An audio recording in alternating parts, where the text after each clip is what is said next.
Last ভিডিওতে আমি যেটা রিডিং করতেছিলাম ওইটা মূলত এই কথাটা মূলত রিডিং করতেছিলাম। তোমরা বইতে না পাইলে এখান থেকে একটু দেখে নিতে পারো আর কি। হ্যাঁ, আর হচ্ছে যে ক্লায়েন্ট ইফেক্টের যে সংখ্যাটা ওইটা প্লিজ বইয়ে যেটা আছে সেটা লিখো, আমি মুখে যেটা বলছি সেটা লিখতে যাও না। Client effect implies that the two sets of factors are likely to cancel each other out after all. Two sets আবার উপরে বলা আছে। হ্যাঁ, একটু এখান থেকে বই থেকে পড়ে লিখলে ভালো হয় আমার মুখের কথার চাইতে, একটু ভুলভাল বলতে পারি স্বাভাবিকভাবে। যাই হোক, এবার একটু বলি যে আসলে আমরা একটা জানি যে ডিভিডেন্ড স্মুথিং, এর পরের সেকশনটা হচ্ছে ডিভিডেন্ড স্মুথিং। ডিভিডেন্ড স্মুথিং জিনিসটা আসলে কি সেটা যদি একটু বলার চেষ্টা করি। কি রে ভাই কই? হ্যাঁ, ডিভিডেন্ড স্মুথিং, ওয়েট, আচ্ছা, ডিভিডেন্ড স্মুথিংয়ের আমি হচ্ছে ফার্স্টে কনসেপ্টটা বলি। কনসেপ্টটা হচ্ছে যে সিম্পলি আমরা কি জানি যে ইপিএস যতক্ষণ না পর্যন্ত এমন একটা অবস্থা বাড়তে বাড়তে এমন একটা অবস্থা যাচ্ছে যেখানে আমি শিওর যে এটা আর কখনো কমবে না, একটা স্টেবল একটা অবস্থা চলে গেছে। হ্যাঁ, ঠিক ওই অবস্থায় গিয়ে আমি ডিভিডেন্ড বাড়াবো। এর আগ পর্যন্ত ডিভিডেন্ড বাড়াবো না, ডিভিডেন্ড চলতে থাকবে, ডিভিডেন্ট একটা স্মুথ রেটে চলতে থাকবে, আপ ডাউন করবে না, ভেরিয়েবল হবে না।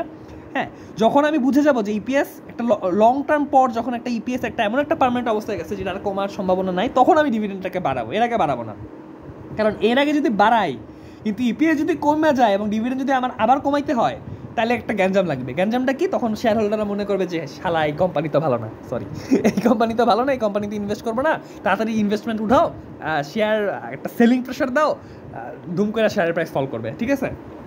হ্যাঁ, এই জন্য হচ্ছে এই ডিভিডেন্ডটা স্মুথ রাখা হয়। হ্যাঁ, ডিভিডেন্ডটা যে গ্রো সেটা কম গ্রো করা হয়। সো কথার কথা আমি একটা অবস্থায় আসি যে কথার কথা আমার টার্গেট পে আউট রেশিও হচ্ছে 0.3। D0 মানে হচ্ছে গতবার আমি ডিভিডেন্ড দিয়েছিলাম 3 টাকা, আর এইবার ইপিএস, এটা ইপিএস 1 ধরো, এইবার ইপিএস হচ্ছে 20 টাকা। তাহলে কাহিনী কি? ইপিএস যদি 20 টাকা হয়, আমার টার্গেট পে আউট রেশিও 0.3, তাহলে 20-এর 0.3 কত?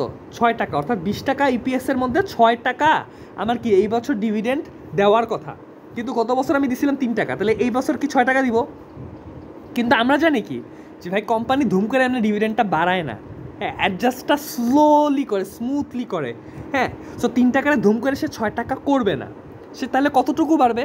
6 টাকা হওয়া উচিত, তাই না? 6 টাকা হওয়া উচিত, আর এখন আছে 3, তাহলে পার্থক্য কত? পার্থক্য 3 টাকা না? 3 টাকা ইনক্রিজ হওয়া উচিত না? কিন্তু এটা স্লোলি হবে না, স্লোলি হবে, ধুম করে হবে না।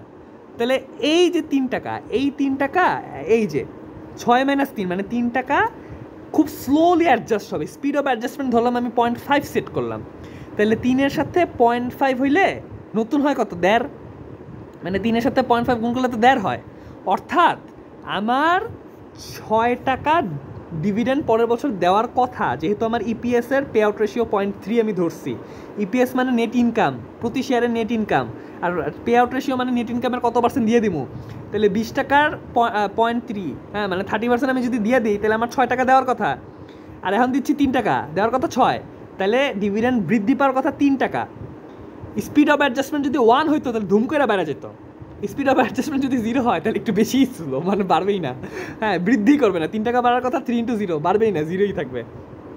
আর স্পিড অফ অ্যাডজাস্টমেন্টটা কোম্পানি যদি 0.5-এ সেট করে তাহলে 3 × 0.5 হয় 1.5, অর্থাৎ যেখানে 3 টাকা বাড়ার কথা ছিল সেখানে সে 3 টাকা না বাড়ায় সে 1.5 টাকা বাড়াবে। হ্যাঁ, তাহলে গত বছরে ডিভিডেন্ড দিছিলাম কত যেন? 3 টাকা, তাহলে 3 টাকার সাথে এবার 1.5 যোগ করে 4.5 বাড়বে। হ্যাঁ, অর্থাৎ 3 টাকা দিয়ে আমি যে মনে করছিলাম 6 টাকা বাড়বে, নো, এটা 4.5 পর্যন্ত আমি বাড়াচ্ছি। এইটাই হচ্ছে ডিভিডেন্ড স্মুথিং। হ্যাঁ, তো এই আর কি। আর বইয়ে এই বিষয়ে অনেক বিস্তারিত ব্যাপার স্যাপার কথাবার্তা বলা আছে। সেটা হচ্ছে এক্সাম্পল 19.2-তে একটা ম্যাথ আছে, ওইটার নিচে pros and cons of dividends বলা আছে, যা আমরা মূলত এখন পর্যন্ত আলোচনা করছি। তো এরই মাধ্যমে আমরা চ্যাপ্টার 19-এর প্রায় 8টা সেকশনের মোটামুটি মূল কথাগুলো জানা হচ্ছি। এবার 19.9টা ওরকম তেমন কিছুই না, পুটিং ইট অল টুগেদার, যা আলোচনা করছি সব কিছু মিলাই আসলে 19.9 বলছে। যেমন আমি যদি একটু রিডিং পড়ি, হ্যাঁ, কিছু লাইন রিডিং পড়লে, the tax argument in favour of repurchase is clear and strong one, repurchase are much more flexible. হ্যাঁ, এগুলো আমরা জানি। So the question is why could firms ever choose a cash dividend? এই সুন্দর একটা question করছে যে ভাই রিপারচেসটা আমরা জানছি যে ফ্লেক্সিবল, কারণ এই যে ডিভিডেন্ড স্মুথিং আমরা কি দেখলাম যে ভাই ডিভিডেন্ডটা একবার বাড়াইলে ঝামেলা, হ্যাঁ, পরে কমলে মারাত্মক ঝামেলা হয়ে যাবে। তো তো তো কাহিনী হচ্ছে তাহলে তো রিপারচেস করলেই হয়, কারণ রিপারচেস তো ফ্লেক্সিবল, তুমি ডিভিডেন্ডে তাহলে কেন যাবা? এখানে বেশ কিছু কারণ দিচ্ছে, যে প্রথম কারণটা হচ্ছে যে ডিভিডেন্ড যদি বাড়াও তাহলে যারা শেয়ার হোল্ডার তারা বুঝবে যে না, একটা সিগন্যাল যে কোম্পানি হয়তো প্রফিটেবল হবে ফিউচারে। তাছাড়া এজেন্সি কস্ট কমবে, হ্যাঁ, শেয়ার হোল্ডাররা চিন্তা যাবে যে কী রে ভাই শালারা ডিভিডেন্ড দেয় না কেন, এটা কি খাইতেছে ইনভেস্ট না কইরা, হ্যাঁ সেটা থাকবে না। তো এই আর কি কাহিনী। এছাড়া রিপারচেস করলেও কিছু সমস্যা থাকতে পারে, কিছু যেমন ভেরিফায়াবিলিটি একটা সমস্যা এখানে বইতে বলছে, এটা হচ্ছে এটা নাকি কন্ট্রোভার্সাল। তো এই আর কি কথাবার্তা। তো আমাদের মেজর কথাবার্তা শেষ, এখন জাস্ট লাস্ট একটা সেকশন আছে 19.10, এটা বললেই আমরা মোটামুটি এই চ্যাপ্টারটা শেষ করব।